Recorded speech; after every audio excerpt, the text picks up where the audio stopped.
على ملة وجعله من أهم أركان الدين العظام.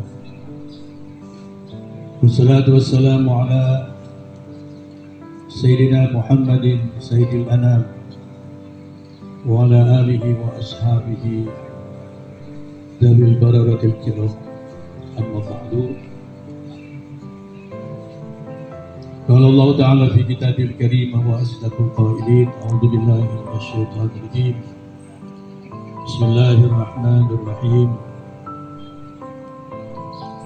يا أيها الذين آمنوا اتقوا الله حق تقاته ولا تموتن إلا وأنتم مسلمون. وقال نبينا محمد صلى الله عليه وسلم: اتق الله حيثما كنت وأتبع السيئة الحسنة تمها وخالق الناس بخلق حسن. Sadaqallahul Azim wa sadaqa Rasulul Nabiyul Karim. Yang sama-sama kita muliakan Bapak Rektor kita, Bapak Dr. Haji Saiful Bahri Mahmud. Kata Allah betul ya hayati, pada akan mendapatkan beliau sebagai sifat berpikir. Tapi bisa menerbitkan sebuah bukti yang luar biasa. Ini sebuah tasdian, sebuah pemacu buat yang muda-muda.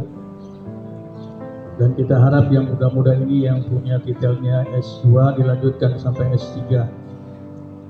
Biar nanti kita punya di sini ini Universitas At-Taqwa Kiai Haji Nur. Jadi bukan lagi institut tapi universitas jamiah. Tentunya ditopang oleh dosen-dosen yang berkualitas. Juga tidak lupa staf Bapak-bapak Ibu yang tergolong dalam staf yang semuanya insya Allah mudah-mudahan kita semua diberikan keberkahan rahmat dari Allah Subhanahu wa Ta'ala.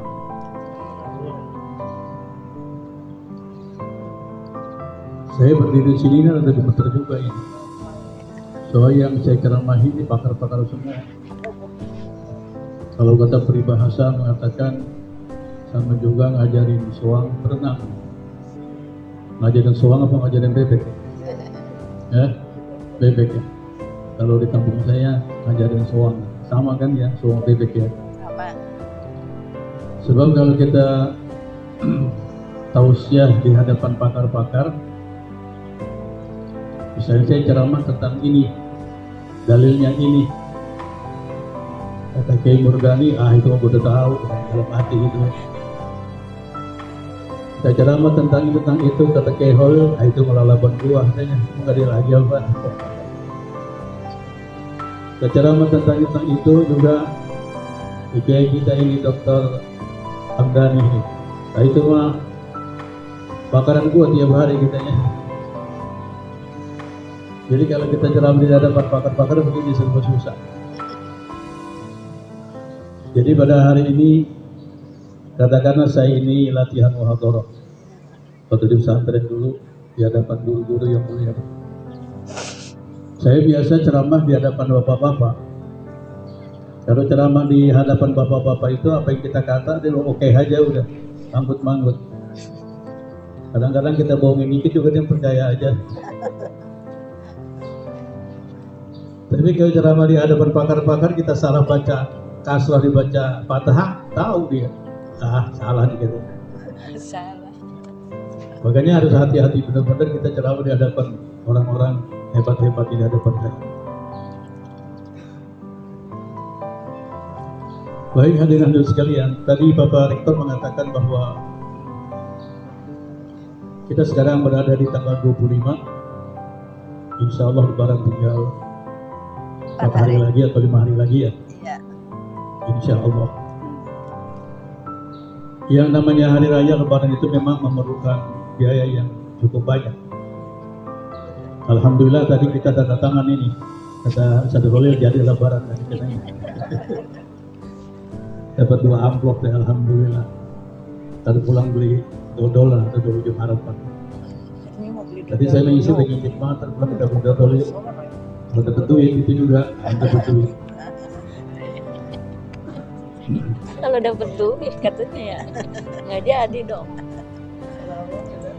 Ada seorang sahabat yang namanya Abu Sa'id Al-Khudri radhiyallahu anhu. Gepokan ya, bukan Sahabat ini 500 sahabat perak. yang miskin. Lebaran jangan untuk beli dodol, beli baju aja nggak bisa. Beliin baju putrinya satu-satunya juga nggak bisa.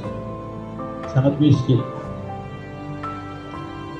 Di hari raya, Abu Sa'id ini menangis melihat putrinya tidak pakai baju baru. Si putri ini melihat ayahnya menangis bertanya, "Ma yubkika ya abi?" Apa gerangan yang membuat engkau menangis wahai ayahku? Kata ayahnya, "Nala abhi la an ila astati an ashtari libasan laki fi yaumil id." Saya menangis karena pada hari ini saya tidak bisa memberikan baju baru buat engkau wahai putriku. Hadirin sekalian, timbullah kata-kata yang luar biasa dari seorang putri ini yang dikutip oleh para ulama dan juga menjadi pedoman kita seharusnya dalam menghadapi hari raya Idul Fitri. Kata si putri, "Ya abi laisal 'id bilibasin jadid wa innamal 'id liman taqwahu yazid." Wahai ayahku, Id itu bukan terletak intinya di pakaian yang baru, makanan-makanan yang baru yang serba lezat, yang serba lezat. Tapi Id itu terletak pada takwanya bertambah. Kalau iman kita bertambah, takwa kita bertambah di hari Id ini, itulah Id yang sesungguhnya. Jadi ini juga bisa jadikan pedoman buat kita bahwa inti daripada Idul Fitri itu bukan terletak pada baju yang baru, makanan-makanan yang serba lezat, bukan itu. Tapi ada sesuatu yang kita rasakan hasil dari Ramadan. Apakah melalui tarbiyah Ramadan, tarbiyah ruhiyah, rohani kita bertambah segar, iman kita bertambah kuat, atau tidak ada perubahan? Tentunya ini menjadi evaluasi buat kita semua. Karena Ramadan ini adalah madrasah di mana memberikan pendidikan kita dari segi rohani. Rohani kita dipertajam supaya rohani kita ini peka terhadap panggilan-panggilan ilahi, terhadap panggilan-panggilan masyarakat. Karena itulah inti atau arti daripada at-taqwa. Selama 1 bulan kita berlatih, di mana Allah Subhanahu wa Ta'ala selalu dekat dengan kita. Allah Subhanahu wa Ta'ala selalu memonitor kita, mengawasi kita, memperhatikan kita, sehingga tidak ada kita yang berani coba-coba pura-pura puasa, masuk ke kamar, makan nasi sepiring, air segelas, terus pura-pura puasa lagi. Saya kira di antara kita-kita ini tidak ada yang berani, padahal nggak ada yang tahu. Istri kita, anak-anak kita nggak ada yang tahu. Tapi itu kan puasanya orang-orang munafik, orang-orang yang imannya tipis. Tapi kalau model-model kita yakin tidak ada yang berani. Sepanjang jalan saya melihat beberapa warteg-warteg tutup pakai kerai, tapi kakinya banyak pada kelihatan. Nah itulah mereka-mereka yang mukmin yang munafik. Mungkin dari rumahnya di pura-pura puasa, pergi sini puasa, di tengah jalan dia masuk ke warteg atau masuk ke restoran-restoran. Gak ada yang tahu, inilah gitu ya. Nah para jamaah sekalian, kita oleh Allah Subhanahu wa Ta'ala mau ibadah.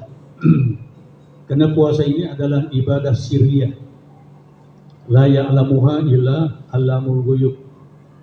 Ibadah puasa ini puasa rahasia, tidak ada yang tahu kecuali Allah Subhanahu wa Ta'ala.